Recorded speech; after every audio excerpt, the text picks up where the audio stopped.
Halo teman-teman, kali ini plot film kembali dengan film yang akan bercerita tentang virus yang menyerang kota Ogden Mars di Amerika Serikat. Film ini berjudul The Crisis tahun 2010. Virus ini lagi-lagi disebabkan oleh bocornya senjata kimia yang menyebabkan kota Ogden Mars yang damai menjadi kacau dan terjadi kehancuran di mana-mana. Orang-orang yang terinfeksi virus ini tidak akan menjadi vampir atau zombie, melainkan menjadi orang yang hilang kesadarannya dan sangat agresif terhadap manusia normal. Film ini sendiri merupakan remake dari film The Crisis tahun 1973. Nah, buat teman-teman semua, santaikan diri kalian, siapkan mental, ayo kita mulai.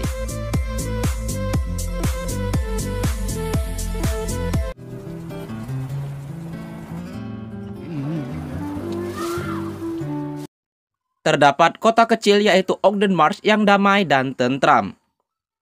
Terlihat seorang perawat bernama Becca mendatangi dokternya yang bernama Judy. Meracuni keimanan. Becca mengatakan bahwa ia harus pulang cepat karena bibinya baru datang di rumah dan ia sedang sakit juga.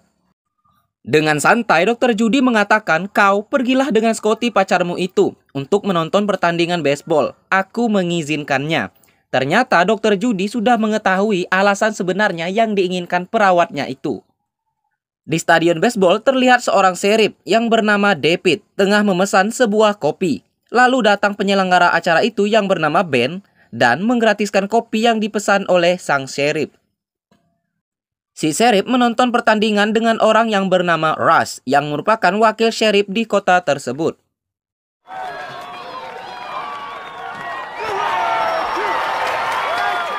Saat pertandingan sedang seru-serunya, Russ melihat seorang pria datang dari ujung lapangan dengan membawa sebuah senapan laras panjang. Semua penonton menjadi terdiam, kemudian semua pemain pun berlari keluar lapangan. Si sheriff mencoba berbicara dengan pria yang bernama Rory tersebut. Rory diduga mabuk karena hanya termenung dan hanya diam saat ditanya. Kemudian Rory malah menodongkan senjatanya kepada David. Tapi si sheriff masih mencoba menenangkan Rory. Hingga sesaat pria itu akan menembak David, David pun harus terpaksa menembak duluan. Singkat cerita, David dan Russ sudah berada di kamar mayat dengan Rory yang sudah terbungkus di sana. Kemudian datanglah istri beserta anaknya Rory. David dengan gentleman mendatangi dan meminta maaf kepada mereka, walaupun anaknya terlihat sangat marah kepada David. Sambil menangis, istri Rory bertanya apa yang telah suaminya lakukan. David mengatakan bahwa Rory itu mabuk. Namun istri Rory menegaskan bahwa Rory sudah berhenti minum-minum sejak 2 tahun yang lalu. Dan Rory pun sangat bangga dengan hal itu. Malamnya terlihat David yang susah tidur tentunya. Sedang bekerja di depan rumah, ditemani istrinya yaitu Dr. Judy yang kita lihat di awal film tadi. Pagi pun tiba. David dan Russ yang sedang sibuk-sibuknya mendapat telepon dari Dr. Jim yang memeriksa mayat Rory. Dr. Jim menjelaskan bahwa di tubuh dan di darahnya Rory tidak ada alkohol sama sekali. Bahkan sudah diperiksa sampai 2 kali loh Pak Sheriff. David kemudian datang lagi ke tempat kejadian perkara. Di sana David melihat si penyelenggara acara yaitu si Ben sedang duduk sendirian di bangku penonton. David tentu dong berbasa-basi dan memanggil-manggil namanya Ben. Namun Ben sama sekali tidak menjawab. David kemudian mendatangi Ben lebih dekat. Terlihat Ben diam dengan raut muka yang aneh. Barulah saat David sedikit berteriak, Ben menyaut. Lalu Ben langsung pergi dari tempat itu.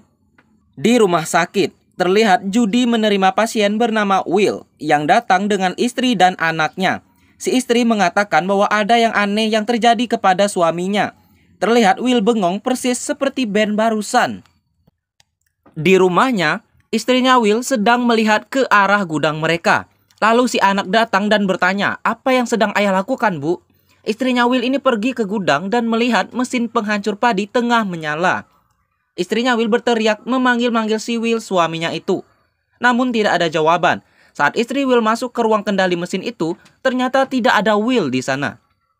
Beberapa saat kemudian, dari rumah terdengar teriakan dari sang anak. Dan istri Will langsung berlari ke rumah. Saat istri Will ini tiba di rumah dan di lantai atas, anaknya mengajak si ibu untuk bersembunyi. Anaknya mengatakan ayahnya dengan mencurigakan membawa sebuah pisau.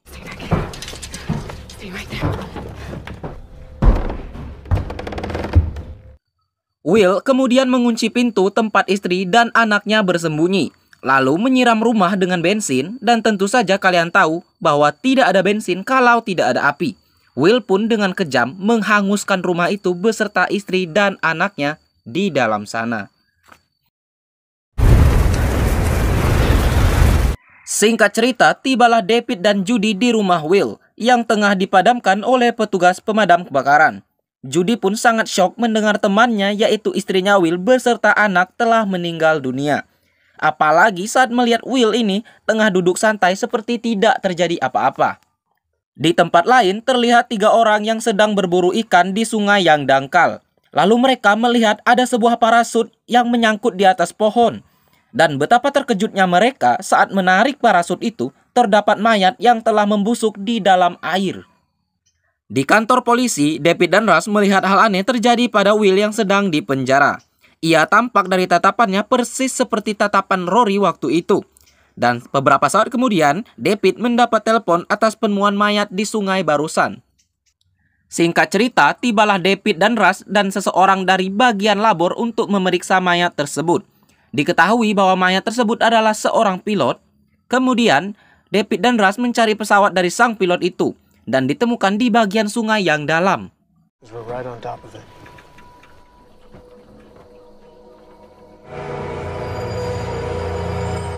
David mengatakan kepada Russ ada yang tidak beres jika pesawat sebesar itu tidak masuk berita atau tidak masuk koran. David dan Russ pun datang ke kantor bagian perairan di kota itu. Petugas itu menjelaskan bahwa air sungai yang terdapat bangkai pesawat itu adalah air bersih yang mengalir ke rumah-rumah yang biasa digunakan warga kota untuk minum. Dan diketahui bahwa rumah pertama yang dialiri air itu adalah rumah Rory. Dengan cepat, David langsung mendatangi wali kotanya untuk menyetop semua pasokan air yang mengalir ke kota itu. Tentu saja si wali kota tidak setuju dan mengatakan David hanya berprasangka saja. Lalu dengan yakin, David pergi ke pusat pengendalian air di sana lalu mematikannya bersama Russ. Saat mereka tiba di kantor, Russ melihat Will dengan tangan yang sudah berdarah seperti pingsan di penjara itu. Saat Russ akan membuka pintu penjara, David mencegahnya. Lalu saat mereka akan melihat Will lebih dekat, untung si Russ belum membuka pintunya. Dan yang lebih anehnya lagi, komputer di kantor mereka tidak ada sinyal. Handphone juga tidak ada sinyal. Kota terlihat sepi. David melihat sebuah mobil yang mencurigakan seperti lari saat ia mendekat. David kemudian berlari ke ruangan otopsi yang tidak jauh dari sana. Suasana sangat sepi hingga melihat ada sebuah gerakan dari selimut mayat. Dan saat dibuka, David melihat seseorang yang sudah dijahit mulut dan matanya. David segera mengambil gunting buat sunat kalian dulu.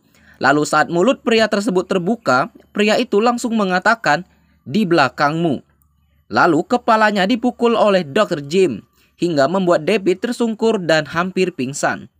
Dalam keadaan itu, Dr. Jim datang lagi dan dengan mesin pemotong yang ia arahkan kepada David. Beruntung David masih bisa melawan, lalu datang Russ yang mematikan mesin pemotong tersebut. Malamnya saat David di rumah, Judy mengatakan bahwa ia seperti melihat bayangan seseorang di luar sana. David lalu pergi memeriksanya dan tiba-tiba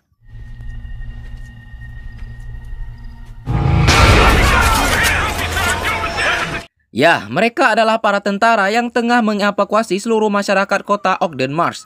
David dan Judy pun dimasukkan ke dalam bis dan Russ juga sudah ada di dalam sana.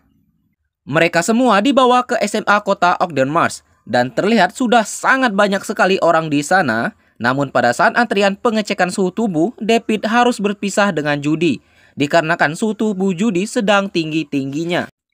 Judy lalu diikat dan dibawa ke ruangan di mana terlihat banyak sekali orang-orang yang memakai baju-baju pelindung. Sementara David tengah diantrikan dan sepertinya bagi warga yang sehat akan diungsikan. Kemudian terjadi kekacauan besar-besaran dikarenakan keributan yang terjadi antara masyarakat dan tentara-tentara itu. Hingga terjadi baku tembak. Dan para petugas yang terdesak harus meninggalkan ruangan tempat Judy diisolasi. David yang tidak mau meninggalkan istrinya kabur dari antrian. lalu mencari judi. Di salah satu ruangan, David mendapat sebuah pistol. Ketika terdengar langkah kaki, David pun bersiap. Dan ternyata itu adalah Russ yang juga telah berhasil kabur. Sementara di tempat isolasi, Judy melihat Becca juga sudah terisolasi di sana. Dan terlihat Becca juga sebenarnya hanya demam biasa karena tatapan dan obrolan mereka yang masih nyambung. Tiba-tiba masuklah seorang pria yang benar-benar telah terjangkit virus dan sambil membawa sebuah garpu taman. Lalu pria itu mulai menusuk orang-orang yang tengah terisolasi di kasur rumah sakit itu. Dan ketika giliran Becca, Judy pun berteriak, yang menyebabkan orang itu urung menusuk Becca dan malah mendatangi dan siap mengeksekusi Judy. Lalu datanglah David dan Russ yang langsung menembak pria garpu tersebut. Singkat cerita, berangkatlah mereka semua ke arah rumah David. Di sepanjang kota terlihat kebakaran dan kehancuran di mana-mana, serta orang-orang yang telah terjangkit terlihat menembaki orang-orang normal lainnya. Di perjalanan, mereka mampir dulu di rumah pacarnya Becca yang bernama Scotty untuk mengajak Scotty pergi bersama. Namun di gudang itu sempat terjadi todong-todongan senjata antara Scotty dan Russ, hingga David berhasil menyadarkan Scotty bahwa mereka semua belum terjangkit virus. David tiba-tiba mendengar sesuatu, lalu mereka semua diam dan bersembunyi di dalam gudang itu. Dan terlihat banyak sekali tentara-tentara yang datang ke sana. Para petugas itu pun menangkap ibunya Scotty. Tentu saja sebagai seorang anak tidak tega melihat ibunya sendirian. Scotty lalu berlari ke arah ibunya, namun sayang, Scotty langsung ditembak dan saat ibunya akan mendekati Scotty, ibunya pun langsung didor juga. Setelah itu mayat mereka berdua dibakar.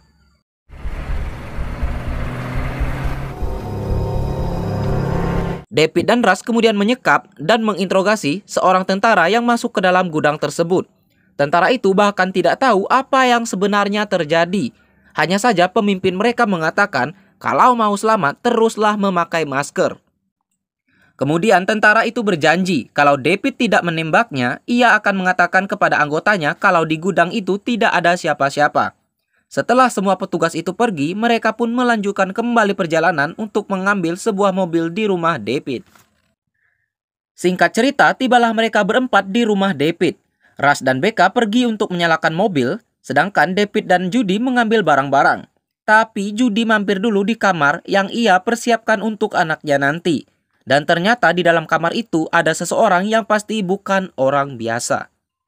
David mulai merasa curiga. Kenapa tidak ada jawaban dari Judy saat dipanggil? Dan saat David masuk ke kamar itu, Judy telah diikat dan mulutnya ditutup. Tiba-tiba juga datang seorang pria yang mencekek leher David dari belakang. Ternyata pria tersebut adalah Scott, anaknya Rory. Saat pistol David terjatuh dan David ingin menggapainya, tiba-tiba si istri Rory menancapkan pisau ke tangan David. Suasana mencekam pun mulai terjadi. Si istri Rory yang sudah pasti terjangkit itu kemudian mengambil pistol David dan akan menembak ke arah Judy. David terus membujuk istri Rory agar tidak menembak Judy. Berbagai kata-kata dilontarkan David agar istri Rory beralih untuk menembak dirinya saja. Sedangkan perlahan-lahan tangan David yang tertusuk pisau itu mencoba untuk melepaskan diri dari lantai. Dan benar, saat istri si Rory beralih untuk menembak David segera menepis pistol itu, lalu menyikut Scott dan menancapkan pisau yang tertusuk di tangannya ke leher istrinya Rory. Namun, Scott telah mengambil alih pistol itu dan sesaat sebelum David ditembak, Russ berhasil menembak Scott dari luar jendela. Saat David melepaskan ikatan Judy, Russ masuk lalu menembak lagi Scott dan ibunya dengan membabi buta. Ia baru berhenti ketika David membentaknya. Lalu sesaat sebelum berangkat, Judy mengatakan kepada David bahwa Russ sepertinya mulai terinfeksi. Namun David tetap berpikir positif terhadap temannya itu. Kecanggungan terjadi ketika Becca batuk-batuk di dalam mobil itu. Russ mulai tidak setuju kalau Becca terus bersama mereka. Namun di sini juga terlihat Russ mulai kurang nyambung atas apa yang dikatakan David. Tiba-tiba lewatlah sebuah helikopter di atas mobil mereka. Dengan cepat David memutar setir dan bersembunyi di dalam bangunan pencuci mobil otomatis.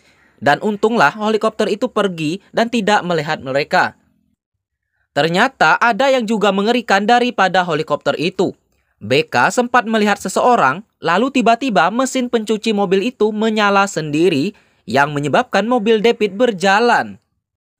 Saat mobil itu mulai masuk ke di pencucian, muncullah beberapa orang yang sudah pasti terinfeksi dan mereka memecahkan kaca-kaca mobil itu. Namun David dan lainnya dapat melawan dan menghajar orang-orang ini. Saat David baru aja tancap gas, tapi dari kaca belakang muncul satu orang lagi yang mengikat tali ke leher BK yang menyebabkan BK tergantung di sana. David segera memberhentikan mobilnya, lalu mereka bertiga melepaskan tali itu dari si BK, namun sudah terlambat, BK sudah tidak bernyawa lagi. Sementara itu mobil David yang meluncur keluar dari ruangan itu dibom oleh helikopter yang barusan lewat lagi. Dan sekarang mereka bertiga pun harus jalan kaki. Dan setibanya di dekat rumah Russ mengecek mobilnya, sementara David mengecek mobil yang satunya lagi. Terlihat dari ujung sana ada sebuah mobil hitam yang sedang berjalan. David berencana menyetop mobil itu, namun dengan lancang Russ melempar ranjau mobil hingga mobil itu terbalik tak karuan. Keluarlah seseorang dari dalam mobil itu. David langsung melarang Russ yang terlihat akan menembak orang ini. Terlihat dari bajunya orang itu adalah tentara yang berpangkat tinggi. David pun bertanya apa yang dibawa oleh pesawat yang jatuh ke sungai pada saat itu. Ternyata isi dari pesawat itu adalah senjata biologis yang bocor ke sungai dan menjadi virus berbahaya yang menyerang orang-orang di kota Ogden Mars. Saat David belum selesai berbicara, tiba-tiba Russ langsung menembak petugas itu yang menyebabkan David sangat marah kepada Russ dan mengambil senapan Russ saat ia memeriksa mobil petugas itu. Namun Russ malah mengeluarkan sebuah pistol dan menodongkannya kepada David dan Judy. Dan Russ pun mengatakan bahwa ia telah 3 kali menyelamatkan David. Singkat cerita, perjalanan pun dilanjutkan. Namun dengan Russ di belakang mereka yang menodongkan pistol. Karena sudah muak, David lalu mulai membujuk sekaligus mendekat kepada Russ. Saat Russ menurunkan pistolnya, sebuah bogem mentah mendarat di pipi si Russ itu. Di sini kejadian yang menyentuh terjadi. Saat David seperti akan meninggalkan Russ malah mengenang hasil mereka memancing waktu itu. Dan ketika Russ melihat darah dari hidungnya, ia sadar ia telah terinfeksi. Dan Russ memohon untuk bisa kembali bersama walau hanya sebentar saja. Singkat cerita, malam pun tiba. Mereka bertiga telah tiba di perbatasan kota di mana penjagaan ketat terjadi di sana. Dan disinilah Russ mengorbankan dirinya agar David dan Judy bisa lewat. Dan fokus pada petugas akan teralih kepada Russ yang tidak mungkin akan sembuh lagi. Dan berpisahlah mereka di sana. David dan Judy jalan mengendap-endap di area rerumputan. Dan dari kejauhan mereka mendengar suara tembakan yang tentu saja bersarang di tubuh Russ. Tibalah David dan Judy di sebuah supermarket yang sudah tidak ada siapa-siapa. Lalu Judy melihat di belakang supermarket itu terdapat ratusan mayat yang sebagiannya adalah orang yang belum terinfeksi. Saat David mencari kunci sebuah truk yang ada di sana, tiba-tiba lampu di supermarket itu padam. Dan Judy berlari karena tengah dikejar oleh seseorang. Judy kemudian bersembunyi di sebuah ruangan yang juga ada beberapa mayat di sana. Orang-orang itu pun lewat di depan Judy dengan membawa pisau. Dan saat orang itu sudah pergi, lalu datang si David yang langsung mengajak istrinya pergi menuju truk. Ternyata di dalam truk itu juga ada satu mayat, dan lalu mereka melemparkan mayat itu keluar. Tapi tak satupun kunci yang ditemukan David di supermarket yang cocok dengan truk tersebut. Lalu David keluar lagi dan benar, ternyata kunci yang asli tergantung di ikat pinggang mayat di truk itu tadi. Tiba-tiba lampu menyala dan terlihat seseorang dari dalam supermarket akan menembak Judy. Sementara itu David ditarik seseorang dan kunci asli lepas dari genggaman David. David pun berkelahi dengan orang itu dan satu orang lainnya masuk ke truk untuk mencari Judy. Saat pria itu masuk, Judy tidak ada di dalam dan terlihat pintu dari sisi lainnya juga telah terbuka. Dan ternyata itu hanyalah trik yang dilakukan Judy untuk mengecoh pria tersebut. Judy kemudian menembak pria itu dari belakang kursi truk. Sementara David juga berhasil mengalahkan pria satunya, lalu membakar pria tersebut. Dan berhasil mengambil kunci truk yang terjatuh barusan. David dan Judy pun bergegas menyalakan truk dan segera menjauh dari sana.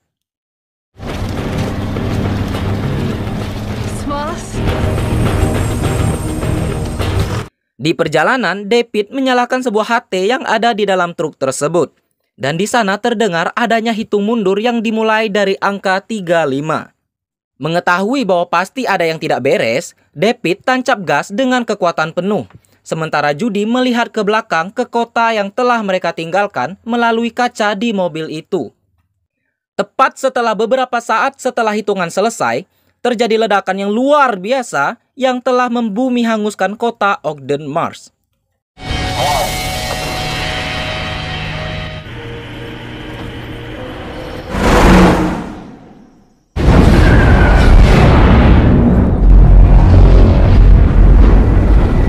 Bahkan angin yang disebabkan oleh ledakan itu sanggup membuat truk yang dibawa David terbalik.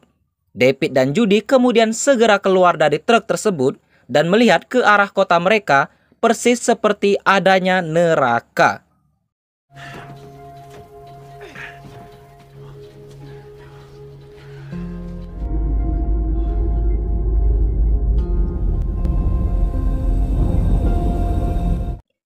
Di akhir film diperlihatkan bahwa David dan Judy akan tiba di sebuah kota lainnya dengan menggunakan baju yang mereka ambil di supermarket saat itu. Nah teman-teman Flow Film, itulah alur film dari The Crazies yang penuh konflik, drama, dan menegangkan. Semoga hal ini hanya terjadi di film saja ya teman-teman. Dan bagi kalian yang sudah mampir, saya ucapkan terima kasih. Sampai jumpa di alur film berikutnya. Salam Flow Film.